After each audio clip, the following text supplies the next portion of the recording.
and this little one are back today to do another baby diary vlog with you all.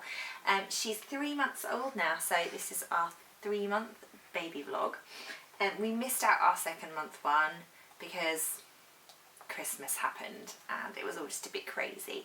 But actually it's nice to be coming in now because there's been quite a lot more changes from when she was last on a little vlog. As I said, she's 3 months now. She's definitely not a newborn anymore. I feel like we've kind of left that newborn territory behind.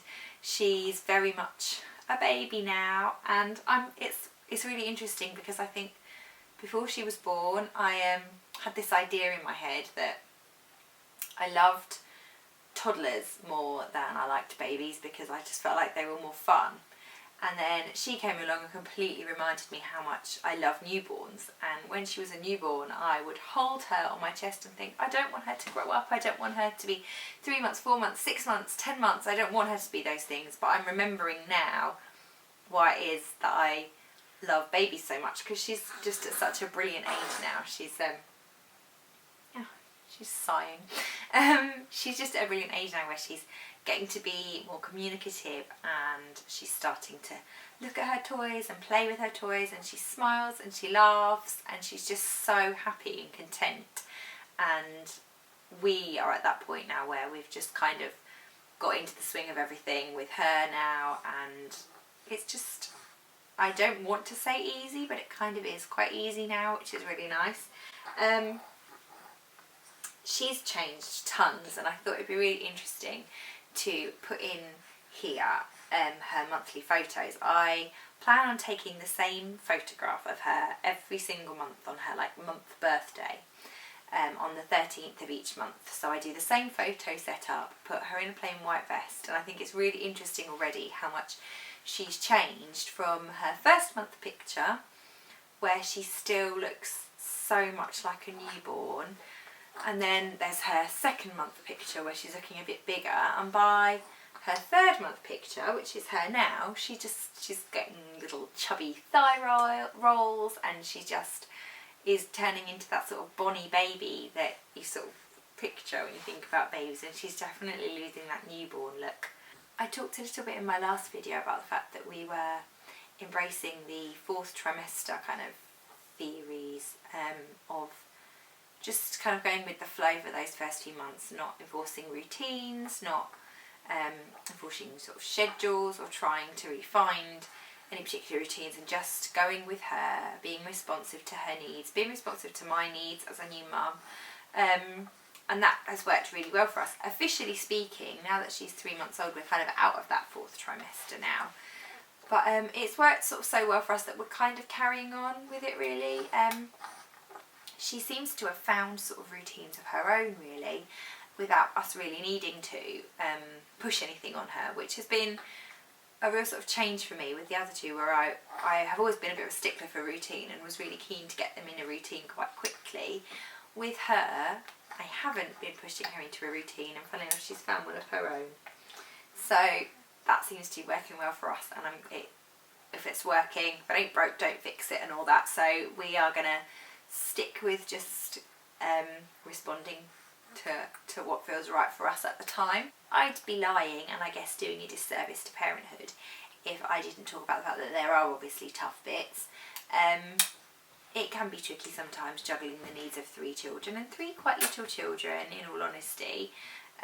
You know, my oldest is only 4, and you know, people look at us out and about and they go, oh my goodness, you've got your hands full, and I don't really feel like I've got my hands that full, and I kind of take it all in my stride. But there are times when 3 children need me for something different, and it's really hard at those moments to work out whose needs are most important, because of course all of my children's needs are important. There's been a few occasions, particularly at school run times, which tend to be probably particularly pick-up time at the end of the day, can be a little bit fraught. Generally speaking, I have to wake both the girls up from their nap to go and pick their big brother up from school. So I generally have had to wake up 2 children that haven't had enough sleep, turf them out in the cold, get them in the car, and then we pick up a very tired little boy at school, and that can be quite tricky. I did have an incident a couple of weeks ago where I plugged 3 children in their car seats in the back of the car, and all 3 were crying, and I needed to get home, and it was raining, and there was just nothing I could do for any of them. They were all just fed up, and I knew that we just needed to get home, and part of me kind of wanted to join in the crying too. It can be tricky at times. Like I said, it would be lying to say that it's easy peasy all the time, but I do think that she makes it a lot easier for us because she's so well tempered and she's so amenable to stuff. But on the flip side of the tough stuff, she's at a really nice age now where she's getting to be really good fun. Trying to get her to smile is like a family hobby of ours now. And me and Rich and the 2 older kids can just waste hours trying to get a giggle out of her or to get a smile out of her. And she has got the most massive, big, beamy smile when she's in a grinning mood. And which is lovely. And I think when babies start doing smiles and things, I think it ends up being that payoff for all the hard work, and it's that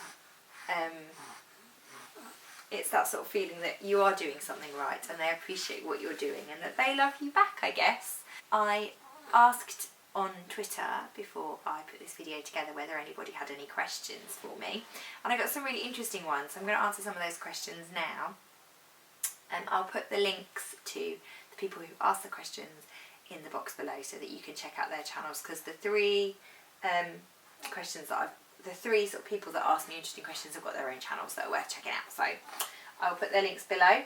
The first question came from my 2 mums, and their question is, do you fit baby's routine around your family or your family around baby's routine? And the easy answer would be a little bit of both. There are obviously certain things about our family's routine that are set in stone. School times, preschool times don't change. My 2 older children have to be in those places at specific times, regardless of what's going on. So to a certain degree, she has to fit in with the family routines.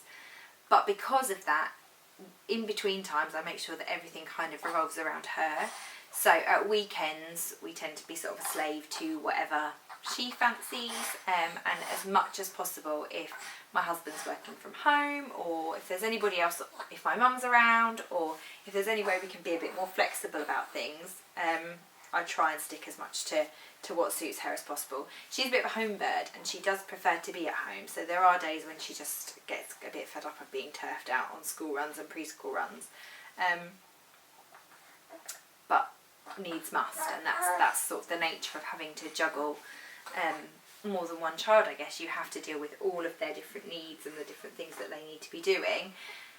So yeah, the simple answer to whether the family's routine or her routine takes precedent, it's kind of a bit of both, and it depends on the day of the week and what we're doing and where we're going and what we need to be up to. So I hope that answers that question. The next question was from Essential One, who are a fantastic clothing brand for babies you should definitely check out. But they asked me the best thing about life with 3 children and the worst thing about life with 3 children. I will start with the best thing about life with 3 children. Absolutely, categorically the best thing about life with 3 children is seeing my 3 children together. I've always been sort of a bit obsessed with seeing my kids kind of together as a collective, I guess, as a little set. And they're just so adorable with her. I think probably the best bit is bath times, because she can really interact with them at bath times, and they desperately want her to smile and giggle, and they show her all the bath toys, and they really enjoy bath time together. And I think it's one of the few times of day where they seem a little bit more equal. There's nothing quite like that pride you feel when you see your older children looking at your younger children with love, and your younger children looking at your older children with just adoration. And there's an awful lot of that goes on in this house, and that's definitely the best bit of life with 3 for me. The big kids love to sing to their little sister, which absolutely melts my heart every time they do it, and just the fact that she beams at them when they do it and just finds them so entertaining is just adorable. one of the things I think people worry about when you only have one child is whether you're going to be able to spread your love between two children. And I would say not only do you don't spread your love, you kind of multiply love, because you have as much love for your oldest child as you've always had. You have the same amount of love for your younger child, but then part of you loves both of them more, or in my case, all three of them more, when you see them together and you see how much they love one another as well. So that's definitely a big perk of life with three. I would say the worst bit of life with three is the fact that I feel like she sometimes has to cry a little bit more than I would like. There are times when, as I've sort of previously said, when we just have to do the school run, and you know, you can guarantee that's going to be at a time when she wants a feed, or she wants a nap, or she just doesn't want to be in the car seat, and it's kind of tough luck. So I would definitely say that those are the bits that I find the hardest and the most miserable. And I think that's just what happens when you have a baby, when you have children that are of school and preschool age. It does mean sometimes that if we get stuck in traffic and she's crying in the back of the car, and I find that really miserable and really tough, because I feel like it's not really very fair on her. But then I think the way up is that she gets a big brother and a big sister, two great older siblings, which I hope makes up for it. And we've got one more question, which I'm going to quickly do because this one's getting tired, aren't you? Are you getting ready for a sleep? Let's do the very last question. As this little lady falls asleep on my shoulder, is from Charlotte Taylor, who, if you don't already know, is expecting her second baby. So I think I can guess where her question came from. She is wanting to know how we dealt with helping existing children adjust to the new family member. So for us, I didn't over-prepare the children. I think there's sometimes a risk that if you make too big a thing out of it, you kind of set up issues, because you make it into this enormous thing and this enormous deal. So I didn't massively over-prepare the children for it. They obviously knew that they were getting a baby sister, and they were excited about the idea of it, but I tried not to big it up too much. Partly because babies are quite boring when they're first born, and I know that my two probably did find her quite boring, and they were excited to meet her and then very quickly realised that babies don't really do very much. So I'm glad that I hadn't kind of bigged it up too much, really, if that makes sense. So that would be one thing that I would say. The other thing I would say is that I remember reading when I was expecting the second time around that you should try not to hold the baby when you introduce older siblings, which I've done with both my sort of second and third pregnancies. When the baby was born and the siblings came to meet them for the first time, I made sure that the baby was in the bouncy chair or was in the crib, which kind of makes sense to me, because I think your children are used to having your full attention, and to suddenly come in and see you holding somebody else, I think could be quite upsetting. So when this little one was born, they met her, we came home from hospital, and then Nanny brought them home from school to meet her. So I made sure that she was in the bouncy chair when they walked in the door, and that way they could come in and I could ask them all about their day, ask them what they'd been up to, and focus on them first. And actually, as it happened, they walked through the door and I sort of said, "How was school? What have you been up to today?" And all they wanted to do was meet their sister.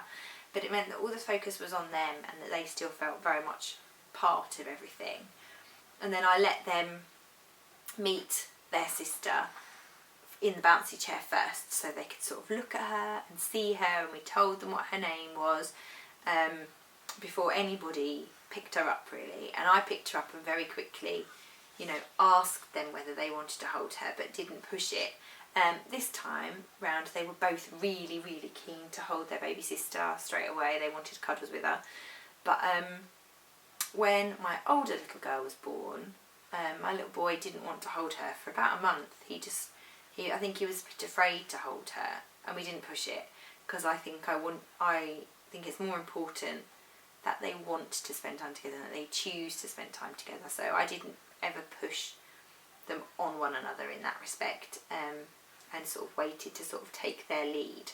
So yeah, I would say they would be my 3 tips. Would be, don't make too big a deal out of it. Make sure you're not holding the baby when you introduce them, and don't push the baby onto the older one too soon. Kind of follow their lead. So I hope that that helps. I was going to finish this video by seeing if I could get this little one to do some lovely smiles for you, because she's dead into grinning for the camera at the moment, but she's fallen asleep. So I guess we will leave it there for now, and I will see you again next time. If you've got any questions, stick them in the comments box below, and hopefully I can answer them in my next video, or ping them to me on Twitter, or on Facebook, or anywhere where I am across social media, and I'll be more than happy to answer any questions that you've got. So I will see you next time. Thanks so much for watching.